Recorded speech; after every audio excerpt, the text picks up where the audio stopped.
বঙ্গোপসাগরে নিম্নচাপ অঞ্চল সৃষ্টি হওয়ার কারণে সারা রাজ্যে ভ্যাপসা গরমে নাজেহাল সাধারণ মানুষ। দূরদর্শনের সাথে একান্ত সাক্ষাৎকারে আজ এই কথা জানিয়েছেন রাজ্য আবহাওয়া বিভাগের অধিকর্তা ডক্টর পার্থ রায়। তিনি জানান, বায়ুমণ্ডলে প্রচুর পরিমাণে জলীয় বাষ্প প্রবেশ করার কারণে আর্দ্রতা বেড়েছে।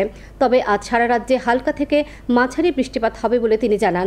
দক্ষিণ জেলায় ভারী বৃষ্টিপাতের সম্ভাবনা রয়েছে বলেও তিনি জানিয়েছেন। রাজ্যে বর্ষা মরশুমে এখন পর্যন্ত স্বাভাবিক বৃষ্টিপাত হয়েছে বলেও জানিয়েছেন আবহাওয়া বিশেষজ্ঞ ডক্টর পার্থ রায়।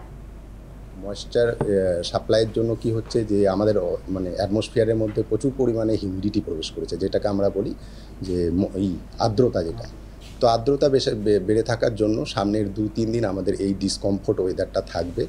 এবং তার পাশাপাশি আমরা যে 2-3 দিন সামনের যে আগামী 2-3 দিন যে ওয়েদার ফোরকাস্ট দেওয়া হয়েছে, তো আজকের দিন যদি দেখি তাহলে এটা হালকা থেকে মাঝারি বৃষ্টিপাতের সম্ভাবনা আছে আমাদের ত্রিপুরার ম্যাক্সিমাম ডিস্ট্রিক্টে।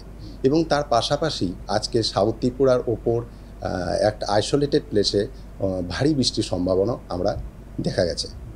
তো আমাদের আবার আজকের যেটা এবং কালকে এবং পরশু ভারী বৃষ্টির সম্ভাবনা কিছু নেই, এবং এর সাথে হালকা থেকে মাঝারি বৃষ্টির সম্ভাবনা আছে।